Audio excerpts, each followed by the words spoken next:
time, but details were not released due to the privacy of the encounter. Our Holy Father met with 13 victims of abuse who were accompanied by several church organizations who are committed to the protection of minors.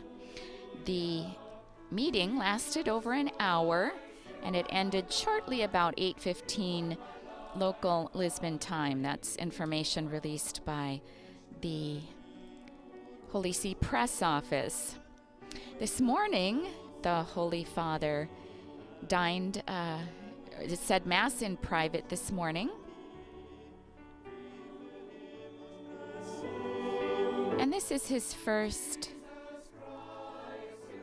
event for today.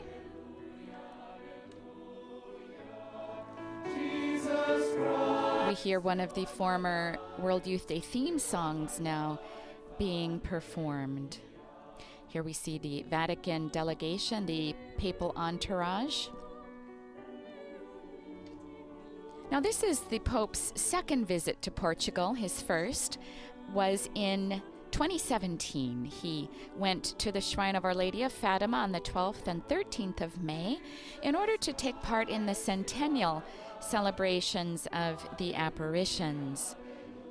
He is the fourth Pope to visit Portugal.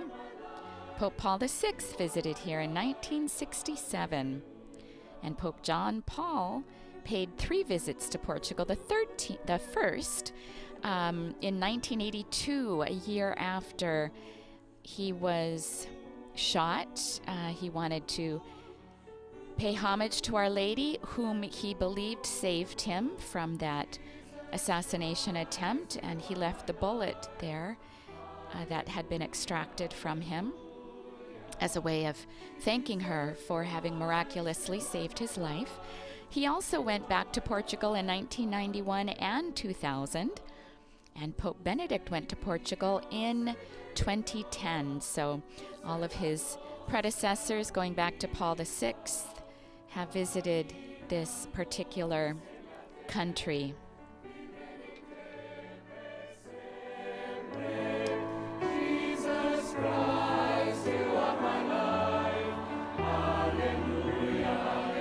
The meeting taking place today, we see our Holy Father now arriving in his wheelchair. We're at the Catholic University of Portugal, or located in the Palma de Cima campus in the center of Lisbon. It was established in 1967 by a decree of the Holy See at the request of the Portuguese Episcopal Conference. Official recognition on the part of the government came in 1971. Here we see the rector, the current rector, greeting the Pope. Her name is Isabel Capeloa Gil.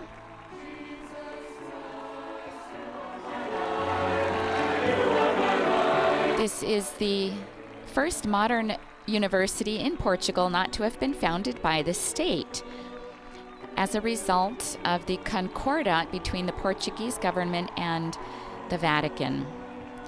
It focuses on the humanities, and they believe they also have an international vocation.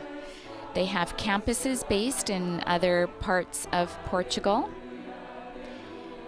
and they hope to promote qualified education and the integral training of their students. They start with the principles of Christian humanism, and they respect diversity and free thought. It's recognized as one of the best universities in Portugal. Our Holy Father now has taken his seat.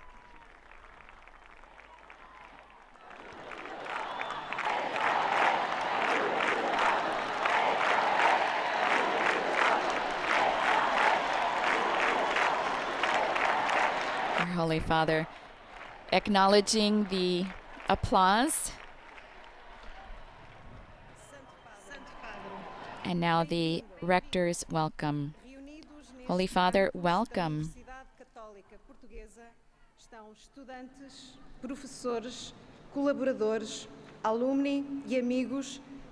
On this campus of the Portuguese Catholic University, students, professors, collaborators, alumni, and friends of our university and of other Portuguese and international universities are gathered, who welcome you as pilgrims with an open heart.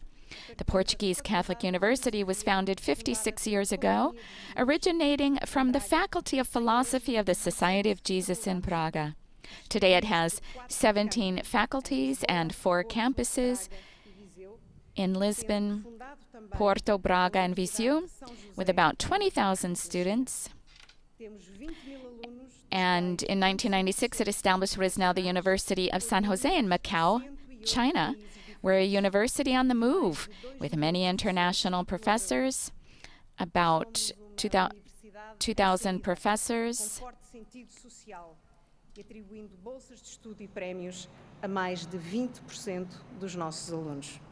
Orgulhamo-nos, em particular, scholarships and prizes are awarded to more than 20% of our students.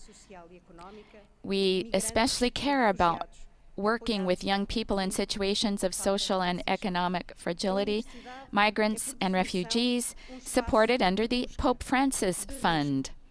By definition, the university is a space for research, dialogue, and welcome. In the face of realities marked by exclusion and inequality in an age of uncertainty, the university stands as a guardian of hope, which means promoting the ability to dream, a help in order to discern, to listen to the voices that surround us, listening to the times in order to intervene, defending the dignity of women and men, believing in their transformative capacity. The search for knowledge to improve the human condition is combined with an ethical discernment that guides the possibility of making choices and taking action, fostering beauty and the aesthetic posture, which is also a search for meaning in the world. In addition to the laboratories and classrooms, the university also organizes activities around 2 art galleries. The university exercises the nurture of knowledge, the philosophy of action, and the management of beauty. Holy Father, in the encyclical Laudato Si, you invite us to think of a single world with a common project and to welcome the world as a sacrament of communion.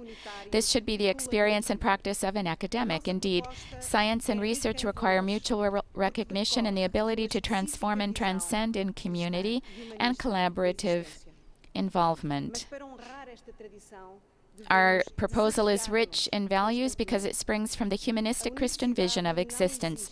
But to honor this tradition, we must ceaselessly challenge ourselves. The university does not exist to preserve itself as an institution, but to respond courageously to the challenges of the present and the future. Therefore, it will always be a work in progress, never completed. The construction of the new Campus Veritate of the Portuguese Catholic University, whose foundation stone Your Holiness will bless, will increase the welcoming space of our campus, open to the world, to listening and to hope. And in this significant moment, we also want to announce the birth of a new chair do escultor Manuel Rosa e oferecemos conhecimento anunciando a nova cátedra Economia de Francisco. And the new chair is called Economics of Francis and Clare, dedicated to welcoming transversal initiatives to all the faculties and to promote the principles of the economy of Francesco and to develop a social plan or social model that puts people and the environment first. Pope Francis, may God reward you for the generosity with which you inspire us in our mission. We pray for you. Thank you for your concern for the protagonists of the future, the young people who are gathering in Lisbon these days and from whom we will now hear some of their voices. Our Holy Father standing and now greeting the rector of the Portuguese Catholic University, Isabel Capeloa Gil.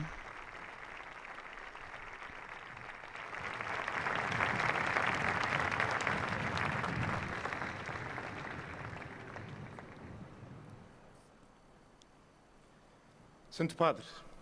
And here we are now hearing some testimonies. This is from Tomás Virtuoso.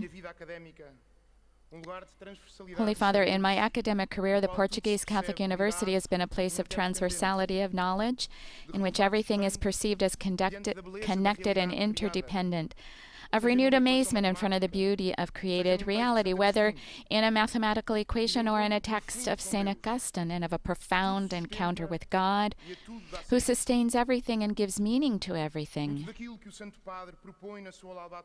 Much of what you propose, Your Holiness, in the encyclical Laudato Si, I was able to experience during these happy years as a student at the desks in the classroom or in the library, in the extraordinary experience of the country mission, and in the Economy of Francesco project, and finally, in the many friendships I have made here, which remind me that my life acquires purpose and greatness when it is lived with others and in service. It seems to me that my generation is being asked to not ignore the many insights that Laudato Si offers. In the first place, when it encourages us to increasingly apply the best science has to offer, to place our trust in the divine gift of reason, to continue to find effective solutions to the challenge that present themselves. Secondly, when it asks us to reject technological progress that does not have strong ethical and spiritual roots, that does not ensure respect for the inviolable dignity of the person and of all creation. Thirdly, when it leads us to the firm decision to live according to the demands of the common good, a foundational principle of the Church's social doctrine. Furthermore, when on the one hand it stimulates us to a conversion of life, and it encourages us to a more committed political and social participation, which focuses on the preferential option for the poor. Finally, when it encourages young Catholics of my generation to evangelize, to fearlessly affirm that an authentic integral ecology is not possible without God, that there can be no future in a world without God. Holy Father, in the 4th International Congress on the Care of Creation, with which the Catholic University hosted earlier this week, through the initiative of the John Paul II Foundation for Youth, we committed ourselves precisely to integral ecology, in a certainty that Christ, the living and God, is the answer to a world that seeks meaning among the joys and pains of the present time. I have the joy of being able to deliver into Your Holiness's hands the manifesto resulting from our work on lifestyles for a new humanity. Thank you, Holy Father, for inviting us to be true worshippers of God, and in this way to live wisely, to think deeply, and to love generously. Thank you. This is Tomás Virtuoso. He's 29 years old. He was born in Lisbon, and he has a degree, or is working on a degree in economics at the School of Business and Economics. And he is also in his second year studying theology in the Faculty of Theology.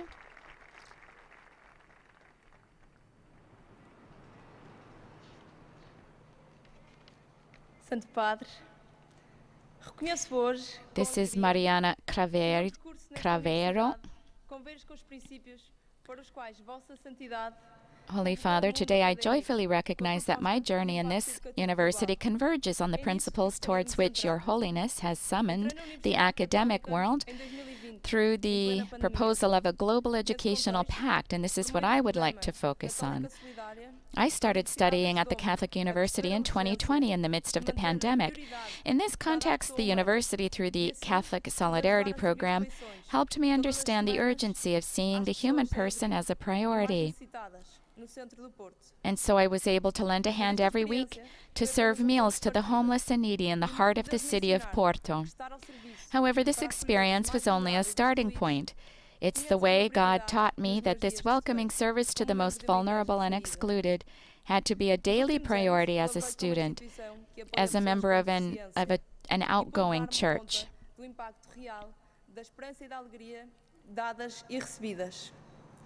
A Universidade Católica pôs-me também em contacto com a metodologia aprendizagem-serviço. In recent years, I've collaborated with an institution that supports people with disabilities, and I've been able to see the impact of the hope and joy given and received. The Catholic University also put me in touch with the internship service methodology, which gave me a more inclusive understanding of academic themes and greater certainty about the civic responsibility that education brings with it. In this context, I volunteered in a prison psychiatric clinic. I dived into this project with head, hands, heart, and soul, and we managed to achieve high goals, making, for example, 28 prisoners with mental health problems recognize their potential and experience. The Freedom of Talents, the title I gave this project. I recognize that I have never lacked the contribution of the educational community with the conditions and tools necessary to be able to grow fully as a young person and as a woman. Therefore, I commit myself to being a link of reconciliation and peace in the service of the community, as Your Holiness never ceases to remind us or recommend to us. And I'm sure that God invites me to dream of my journey among the most excluded. As a future psychologist, my duty is to welcome everyone without discrimination and to accept others just as they are, regardless of the conditions in which they live or their past. Holy Father, I want to be a protagonist of change and not a young woman at the window watching the world go by. Professionally applying what I have learned to touch the most vulnerable and to help write new stories and paradigms for a more just and believing world. Our generation wants to be happy. I realize with joy that I am surrounded by young protagonists, enterprising, and ready to make noise with that enthusiasm, commitment, and hope that transform the world.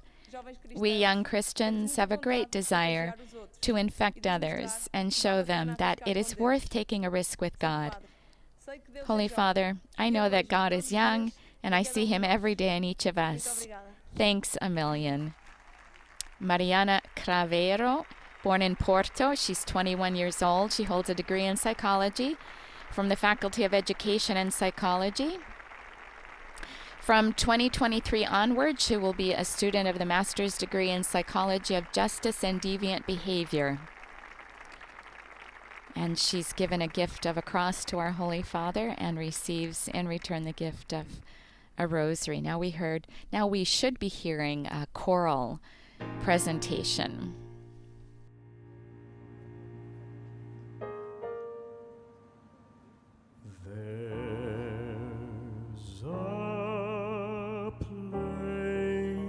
For us, somewhere a place for us, peace and quiet and open air, wait for us somewhere.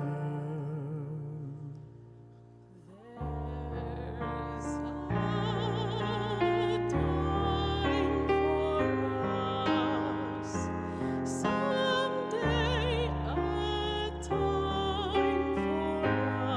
us.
So not only hearing testimonies, we've heard a beautiful duet. Now we hear a testimony from Beatriz Ataide. Holy Father, good morning. I thank you for so many invitations to go deeper and carry out a mission together. Thank you for making us take new paths, provoking us to reflect, listening to us, empowering us, encouraging us, and placing trust in us, young people of the Economy of Francesco. My philosophical studies are at the culmination of a long process of discernment. Little by little, I realized that whatever vocational form my life might take, my desire to mature always has led me to take care of others. Specifically, I felt called by God to help lift hearts wounded by sin. So after my late conversion, I had various experiences that led me to conclude that it is from the field of culture that I feel called, that God will bless me in the field of culture. That's where I will discover myself and discover Him, and I will be able to take action. Like yeast in the dough, like salt of the earth, it is in the culture of the village, in the culture of the people, in the culture of the earth, with its songs that I want to find myself on the alert, and with the church in favor of a good and healthy culture. A huge confirmation of this is realizing that even before my conversion to the God of Jesus Christ, the Holy Spirit was guiding me in this direction as a baptized person. And since that time, I have also remained very interested in the question of what it means to live and be a person, and also in the meaning of suffering. So philosophy emerged as the way by which God was enabling me to take on more care for my brothers and sisters, and for myself, for whom Jesus Christ suffers so much. I discovered the great dynamism that emanates from the study of philosophy to give prevalence to the virtues, but also to create bonds of friendship in the common search for the truth, which is Christ, and to fight against cultural uprooting. In the Portuguese language, we have an expression that we use when we want to help someone, chamar a razão, to make them think. What I want is that reason remain at the service of communion. So as a cultural agent in the broadest sense, I will find joy in bringing the art of contemplation among people. I want to help think and live life based on the principles of charity, peace, and truth. As St. Ignatius advises us, the commitment to the little, the small, and the possible is helpful. At this moment, I am committed to completing the philosophy course. The habit of prayer is essential for this, to grow day after day in trust in providence and in openness to the Holy Spirit. Many thanks. This is Beatriz Ataide, and she was born in Lisbon. She's 27 years old, and she is a member of the Economy of Francesco Hub in Portugal, and she attends the campus in Braga.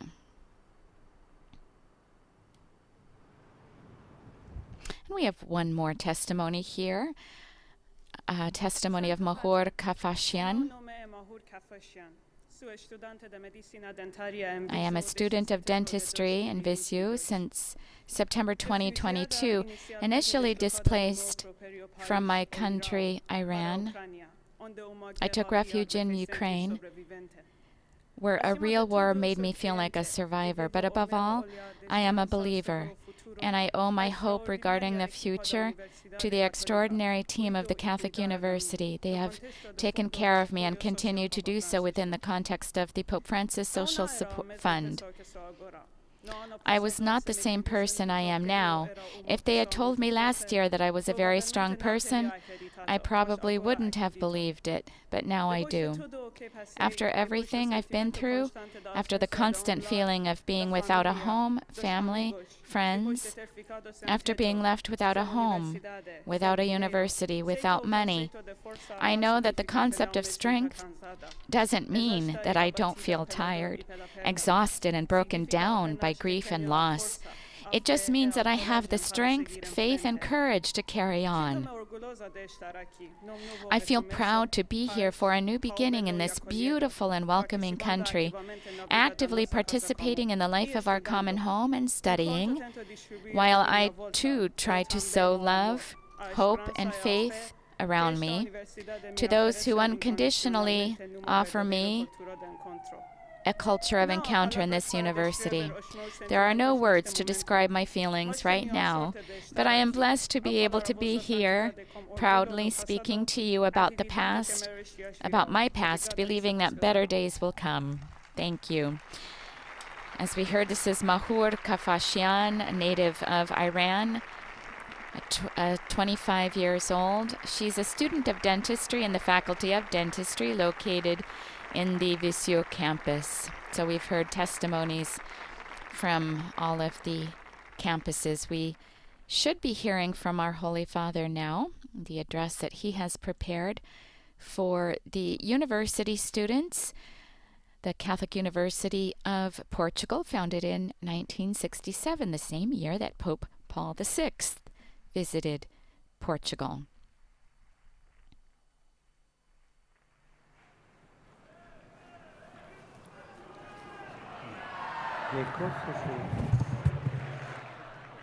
And we hear the crowds.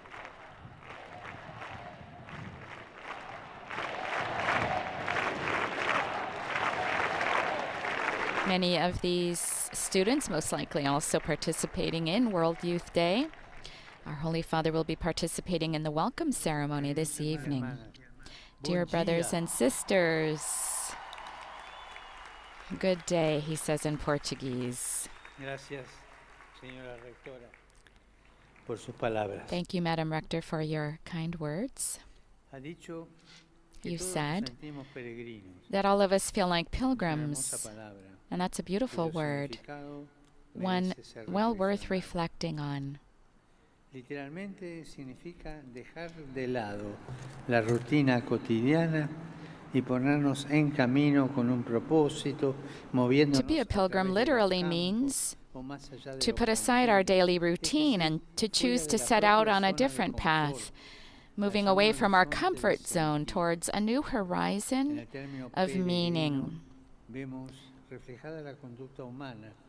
The notion of pilgrimage nicely describes our human condition, for like pilgrims, we find ourselves facing great questions that have no simple or immediate answers, but challenge us to continue the journey, to rise above ourselves, to press beyond the here and now. It's a process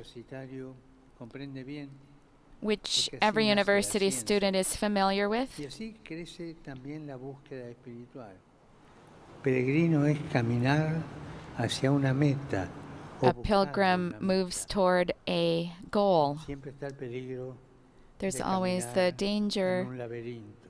of walking in a labyrinth where there's no goal, Tampoco hay salida. and you'll never find your way out. Desconfiemos de las fórmulas prefabricadas. Son laberínticas. De las We are rightly desconfiemos wary de of las quick and easy respuestas answers. That's que the parecen labyrinth. estar al alcance de Easy la mano. solutions that neatly resolve Esas every respuestas issue sacadas without de la leaving room for manga, deeper questions. Como cartas de juego trucadas. Desconfiemos de esas propuestas que parece que lo dan todo sin pedir nada. Desconfiemos. La desconfianza es un arma para poder caminar adelante y no seguir dando vueltas. Distrust never allows Una us de las to parábolas de Jesús take up dice que encuentra challenges. la perla de gran valor es aquel que la busca. One of Jesus' parables uses the example of a pearl of great price, which is sought and found only by the wise and resourceful, by those ready to give their all and who risk everything they have in order to obtain it. So they seek, they look, and they risk. And these are the two words that describe the journey of a pilgrim: to seek and to take risks. Pessoa once noted, ruefully but correctly, to be dissatisfied is to be human. We shouldn't be afraid to feel somewhat ill at ease in thinking that what we are doing is not enough. Feeling ill at ease in this sense, in the right measure, is a good antidote to the presumption of self-sufficiency and narcissism.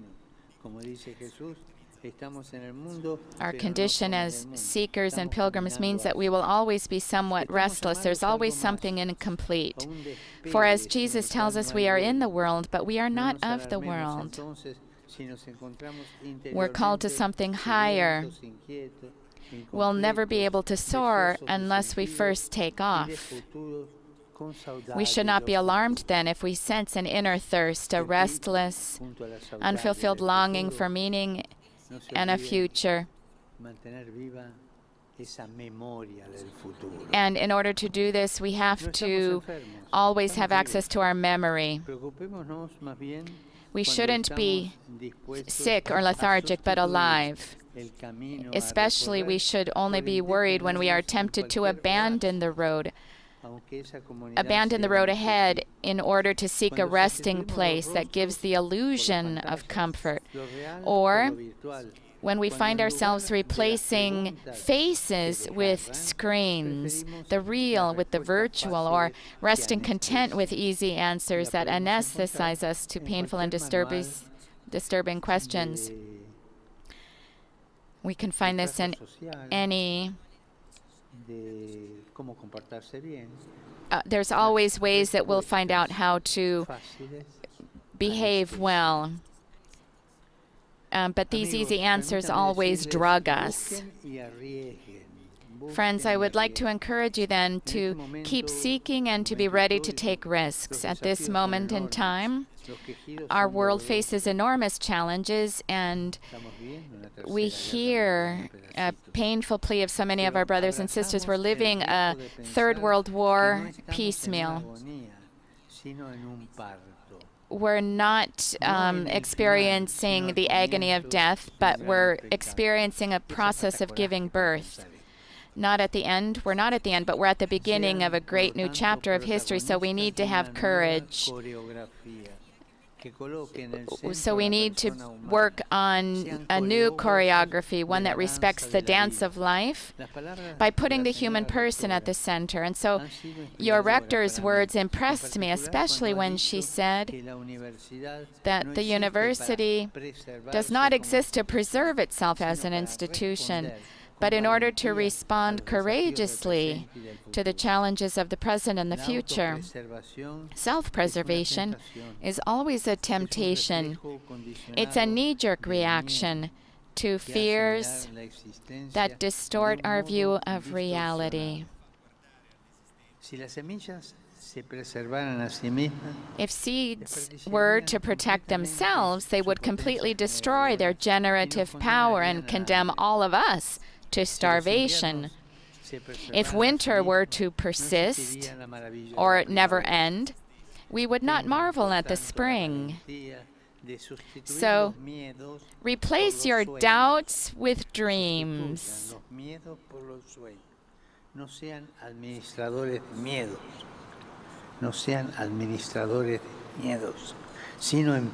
Don't remain hostage to your fears. Set about working to realize your goals.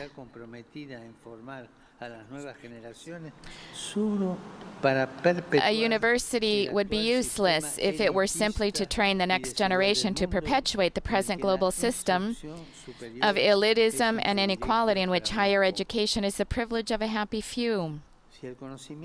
Unless knowledge is embraced as a responsibility, it bears little fruit, it will be sterile.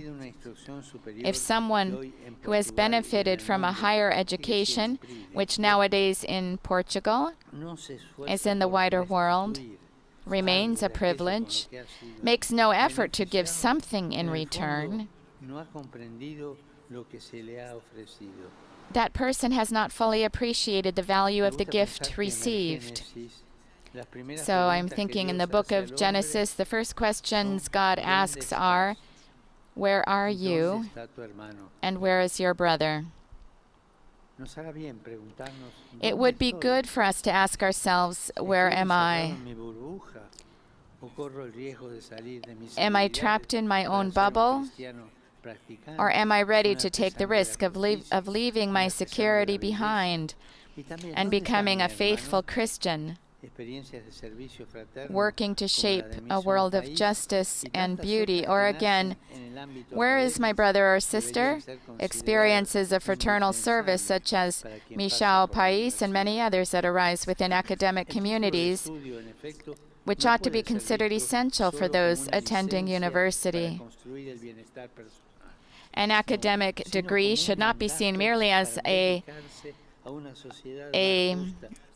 license to pursue personal well-being, but as a mandate to work for a more just and inclusive and very truly progressive society. I'm told that one of your great poets, Sofia de Mello Breiner Andersen, was asked in an interview, which served as a kind of testament, what would you like to see Portugal achieve in this new century? She responded without hesitation, I would like to see the attainment of social justice, the reduction of the gap between rich and poor. Allow me to put this same question to you, dear students, pilgrims of knowledge. What do you want Portugal to achieve? What do you want the world to achieve? What changes? What transformations? And how can universities, especially the Catholic University, contribute to this? Beatriz, Maur, Mariana, Tomás, les agradezco sus testimonios. I thank you for your testimonies. They all struck a hopeful note. They were full of enthusiasm and realism. You did not complain or escape into flights of idealism. You want to be protagonists of change, as Mariana told us. As I listened to you, I thought of a phrase from the writer José de Almada Negreiros, which may be familiar to you. I dreamt of a country where everyone was able to become a teacher. This old man, now speaking to you because I'm old, also dreams that yours will also become a generation of teachers. Teachers of humanity, teachers of compassion, teachers of new opportunities for our planet and its inhabitants, teachers of hope. Teachers that defend any life that is threatened right now, especially through the ecological crisis. As some of you pointed out, we must recognize the dramatic and urgent need to care for our common home. Yet, this cannot be done without a real change of heart and of the anthropological approaches undergirding economic and political life. We cannot be satisfied with mere palliative measures or timid and ambiguous compromises, for halfway measures simply delay the inevitable disaster. No olviden esto. Los términos medios son solo una pequeña demora en el derrumbe. Se trata más bien de hacerse cargo. It is a matter of confronting head-on what sadly continues to be postponed. The need to redefine what we mean by progress and development. In the name of progress, we have often regressed. Yours can be the generation that takes up this great challenge. You have made the most advanced scientific and technological tools, but please, avoid falling into the trap of myopic and partial approaches.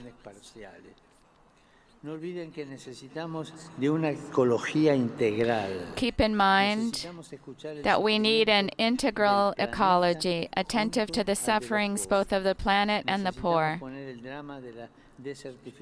We need to align the tragedy of desertification with that of refugees, the issue of increased migration with that of a declining birth rate, and to see the material dimension of life within the greater purview of the spiritual. Instead of polarized approaches or creating polarization, we need a unified vision.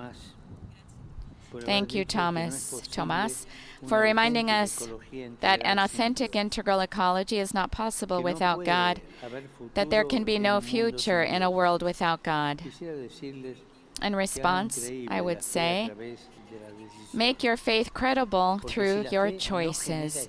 For unless faith gives rise to convincing lifestyles, it will not be a leaven in the world. And it won't be enough for us Christians to be convincing. No, it's not enough for us Christians to be convinced. We must also be convincing. Our actions are called to reflect, to be joyful and radical,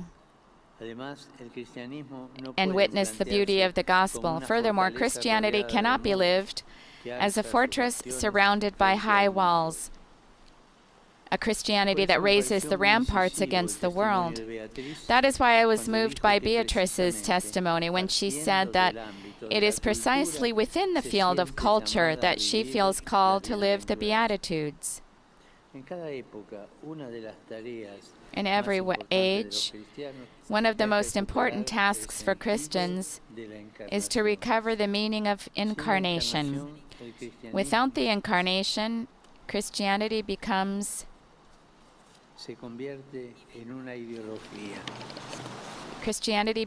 ideology. This is a temptation, ideological Christianity. It's a Christianity, a quote-unquote Christianity. It is incarnation that enables us to be amazed by the beauty of Christ revealed through every brother and sister, every man and woman. In this regard, it is significant that you have named your new academic chair dedicated to the economy of Francesco, also after St. Clare. La contribución femenina es indispensable. The contribution of women is indeed essential. And in a collective consciousness, we've often thought of women as second class, as something supplementary, and that not giving them the role of protagonists. This is what's been happening in the collective unconsciousness. The contribution of women is essential. In the Bible, we see how the economy of the family is entrusted largely to women. They are the real heads of the household, possessed of a wisdom aimed not merely at profit, but also toward care, coexistence, and the physical and spiritual well-being of everyone, including the poor and the stranger.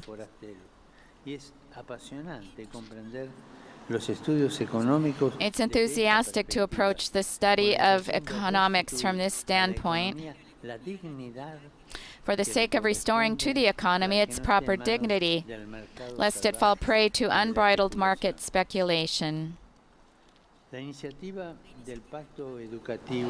Global Compact on Education, with its 7 overarching principles, encompasses many of these issues, from caring for our common home to the full participation of women and the need for innovative ways for understanding economics, politics, growth, and progress. I encourage you all to study the Global Compact and to become passionate about it. One of the points it addresses is the need to educate about welcome or acceptance and inclusion. We can't pretend that we've never heard the words of Jesus in the 25th chapter of Matthew's Gospel. I was a stranger and you welcomed me.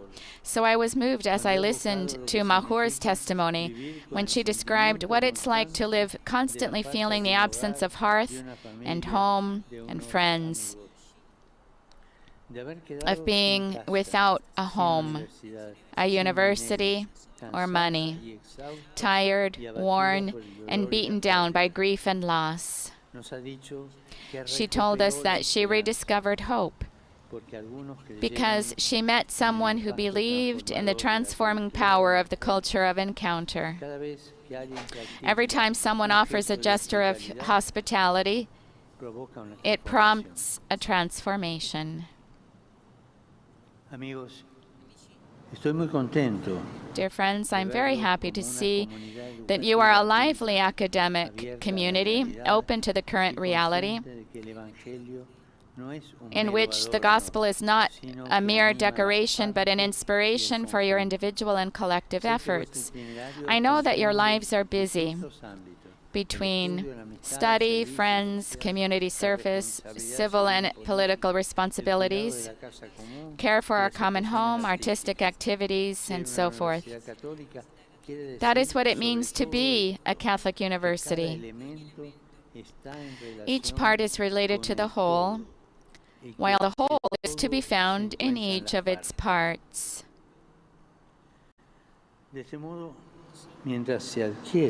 As you acquire knowledge and academic expertise, you will mature as a person in self-knowledge and in the ability to discern the path of your future. Going on a journey, yes, but in a labyrinth, no. So carry on. A medieval tradition has it that when pilgrims on the Camino de Santiago met one another, they would greet each other by exclaiming, Ultreia, and the other would respond, Et Suseia. These expressions encourage us to persevere in seeking and in the risk of the journey, telling us to move on and aim higher. Go, take heart, keep going. That, dear friends, is likewise my heartfelt wish and prayer for all of you.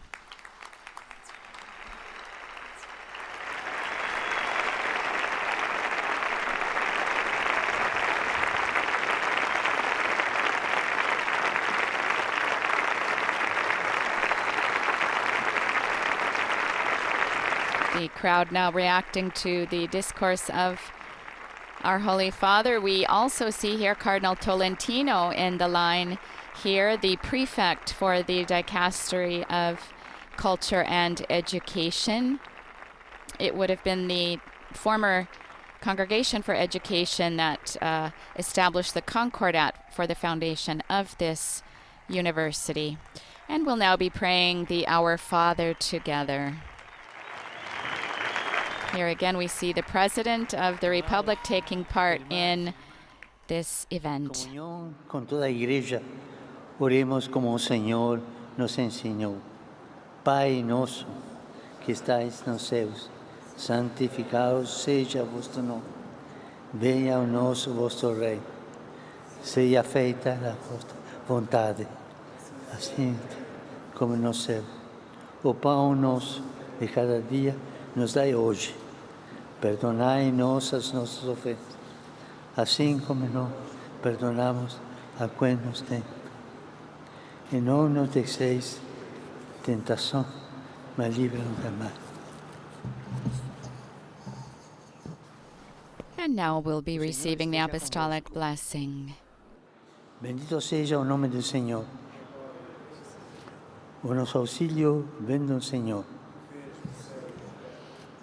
Abençoe-vos, Deus Todo-Poderoso, Pai, Filho, Espírito Santo. Amém.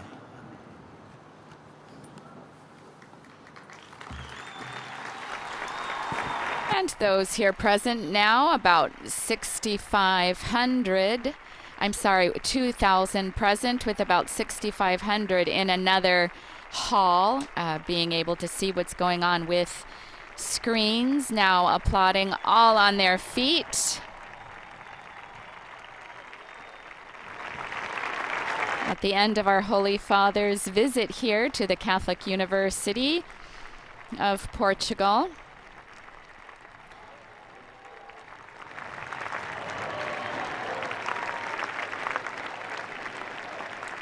Our Holy Father taking part in his first event today on this second day of his apostolic visit, once more greeting the rector of the university.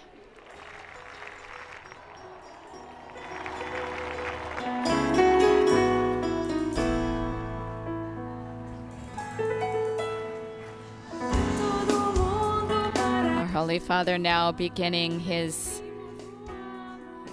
way away from the stage here, as we once again are able to enjoy the music being offered.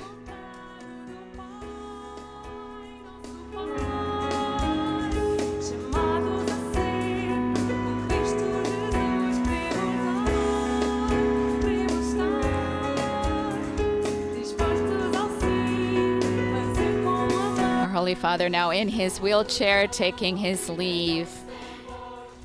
Our Holy Father here in Portugal on the second day of his apostolic journey.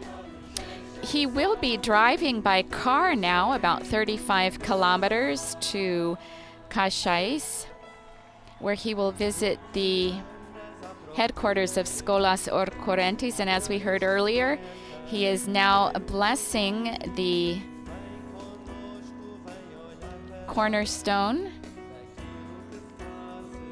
of a new faculty being opened.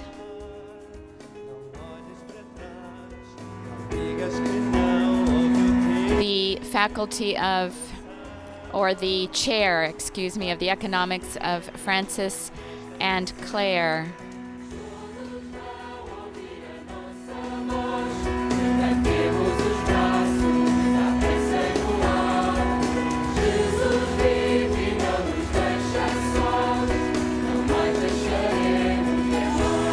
Actually, it's the cornerstone of the construction of the new Campus Veritati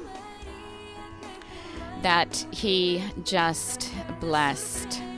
So at this time, we take leave of you. We hope you join us. We'll be back again live with our continual coverage of the Holy Father's trip to Portugal.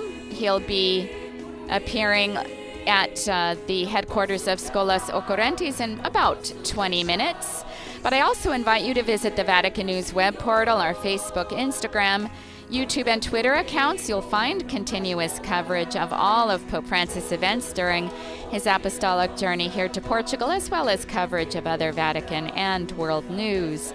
On behalf of Vatican Media, thank you to our audio technician, Daniele Giorgi, and to our coordinator, Alessandro Di Carolis, and to all others who've made this broadcast possible, especially our media partners, EWTN, Shalom World TV, Shalom TV India and Sunday Shalom at Madarshan TV, Sultan Light Media, Catholic Faith Network, Catholic TV, and Uganda, Catholic Television, and Radio Maria, Papua New Guinea. Let's keep these young people in our prayers, especially all those who have gathered for World Youth Day. Laudetur Jesus Christus, praised be Jesus Christ.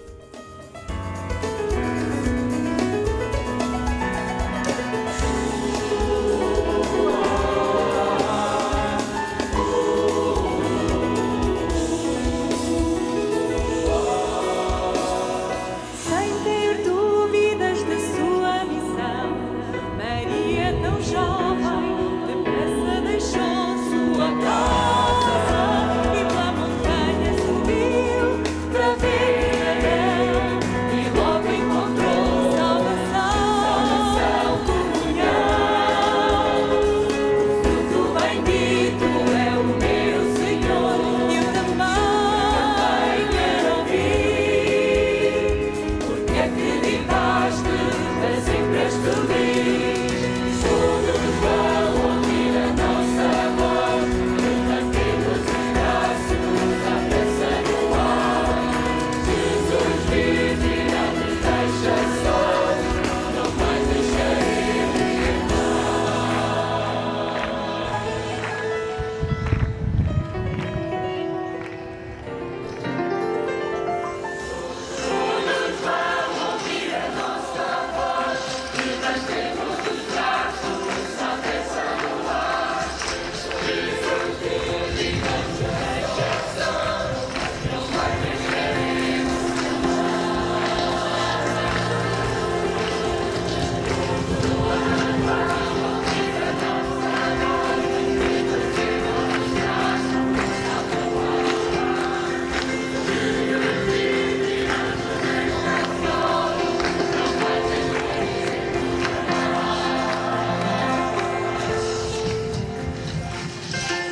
promessa no ar. Jesus vive, não nos deixa sós, não mais deixaremos de amar.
UCTV. Good news for all.